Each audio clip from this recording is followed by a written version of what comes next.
Hello दोस्तों, जैसा कि आपको मालूम है कि एसएससी स्टेनो ने जो है आंसर की जारी कर दिया है और इससे रिलेटेड मेरे पास बहुत सारे क्वेश्चन आ रहे हैं जो जेन्युइन है। ठीक है, और बहुत लोग इस चीज़ में कन्फ्यूज़न भी है कि ठीक है कि टाइपिंग करनी चाहिए कि नहीं करनी चाहिए। ठीक, तो उसका मैं आपको एक तरीका बताता हूँ, अगर आप फॉलो करेंगे तो बहुत अच्छा है। ठीक है, जो बात जो सामने आई है, जो मेरे से कमेंट सेक्शन में पूछा गया, आप देख भी सकते हो, किसी के 125 है, किसी के 130 है, किसी को 135 मार्क्स हैं और किसी के 120 भी मार्क्स बने हैं, 140 भी है।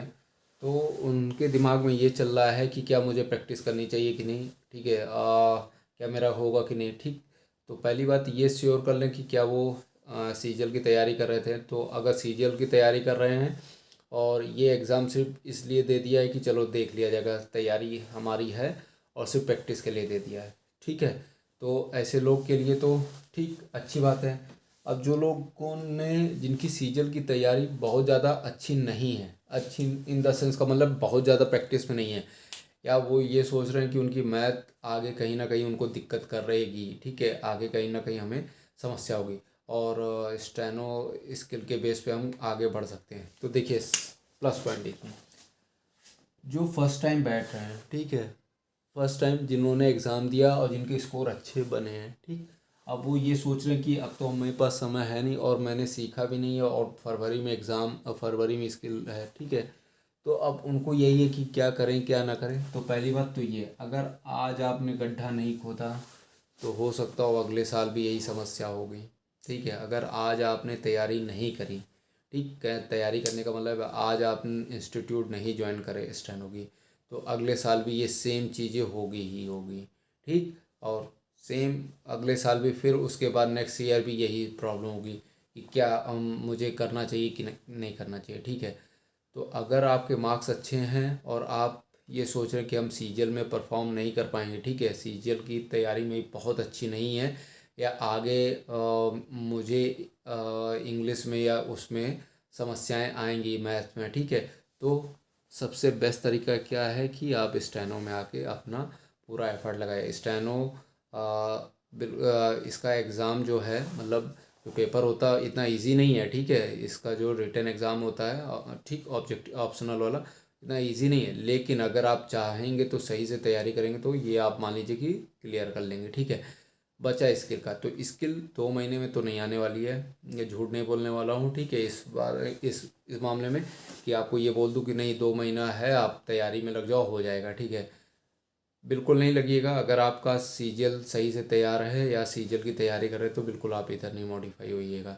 बाकी को अपने अपना मर्जी, आप चाहे जैसे मानो। ठीक है, अगर ऐसे मार्क्स बने हैं तो आपको करना क्या, अगर आपका ज़रा सा भी मन बन रहा है कि इस साल मेरे मार्क्स आए हैं और मुझे आगे स्टेनो की तैयारी करनी है, तो बिल्कुल आप इसमें कूद जाइए, कल ही से इंस्टीट्यूट ज्वाइन कर लीजिए और जितना लिखाया जाए उतना प्रैक्टिस करिए। ठीक है, काकादेव में बहुत सारी अच्छी कोचिंग है, आप वहाँ जाके ज्वाइन कर लीजिएगा। मैं किसी कोचिंग का नाम नहीं लूँगा तो प्रमोशन हो जाएगा। ठीक है, प्रमोशन इन द सेंस कहने लगेंगे कि सर आप मेरी कोचिंग का नाम लिया। ठीक, तो मैं किसी का नाम नहीं लूँगा। अगर आप कानपुर से तो आपको मालूम होगा, या किसी भी स्टेट से हैं तो आपको वहाँ की बेस्ट कोचिंग आपको मालूम होगी। ठीक है, अब आपको करना क्या है कि अगर आपके इतने मार्क्स आ गए और आप चाहते हो कि इस साल से तैयारी करें, तो आप कल ही से कोचिंग ज्वाइन कर लीजिए।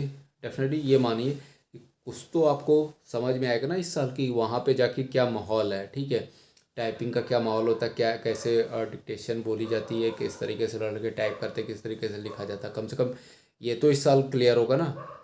इस साल तो कम से कम ये चीज़ तो हो गई कि आपने पैर तो उस जगह पे रख लिया। अगले साल हो सकता हो आपका फाइनल भी हो जाए। ठीक है, अगर आपने सही से इस साल खुदाई करी तो अगले साल पक्का है कि गड्ढा भर जाएगा।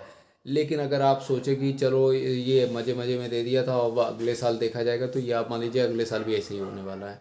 तो अगले साल का वेट करने से अच्छा है कि इसी साल अगर आपका मन है कि इस तरीके से तैयारी करनी है तो डेफिनेटली आप मान लीजिए कल ही से तैयारी करने लगे। ठीक, अब दूसरा बात करते हैं कि मैंने मेंस में मतलब जो फाइनल जो है वो मार्क्स काफ़ी बढ़ाया था, तो वो नॉर्मलाइजेशन करके ऐसे ऐसे करके पढ़ाया है, जिसमें 22 या 23 नंबर कुछ लोग बोल रहे थे डिफरेंसेस है।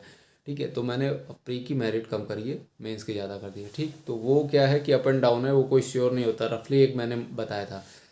अब बात करते हैं, अगर आपका वही है कि 110 बन रहा है या 112 बन रहा है, तो मोटा मोटा मानिए कि 10 से 12 नंबर का आपको वेटेज तो मिलेगा ही। ठीक है, अगर 12 नंबर का वेटेज मिल भी गया ना तो 2 2 4 1 1 2, ठीक है, 112 है, ठीक है, 124 125, ठीक है, स्कोर अच्छा हो जाएगा, आपको इतना मार्क्स नॉर्मलाइजेशन में मिलेगा। ठीक है, तो इतना नॉर्मलाइजेशन अगर मिलता है तो बहुत अच्छी बात है। ठीक है, फाइनल आगे देखा जाएगा। तो इतना तो आपको मिल जाएगा, 10 से 12 नंबर का वेटेज तो है, क्योंकि पेपर टफ था और बहुत लोग का पसीना छूटा, तो इतना तो है। तो अगर आप पहले से प्रैक्टिस कर रहे हैं और किसी कारणवश अगर आपके मार्क्स कम आए हैं तो टेंशन लेने की ज़रूरत नहीं है, नॉर्मलाइजेशन बहुत अच्छा मिलेगा, आप लग जाइए इसमें। ठीक है, बाकी मेहनत नहीं करेंगे तो कोई मतलब आप समय अपना बर्बाद कर देंगे। तो इससे बढ़िया है कि बिना सोचे समझे आप इसमें कूद जाइए, और अगर आपके मार्क्स अच्छे हैं या आपके बन रहे हैं इतने, तो आप डेफिनेटली मानिए कि कल से इंस्टीट्यूट ज्वाइन कर लीजिए। ठीक है दोस्तों, तो ये जो आपका डाउट था वो पूरा क्लियर कर दिया है। बाकी इससे रिलेटेड और कोई डाउट होगा तो आप मेरे से पूछ सकते हैं।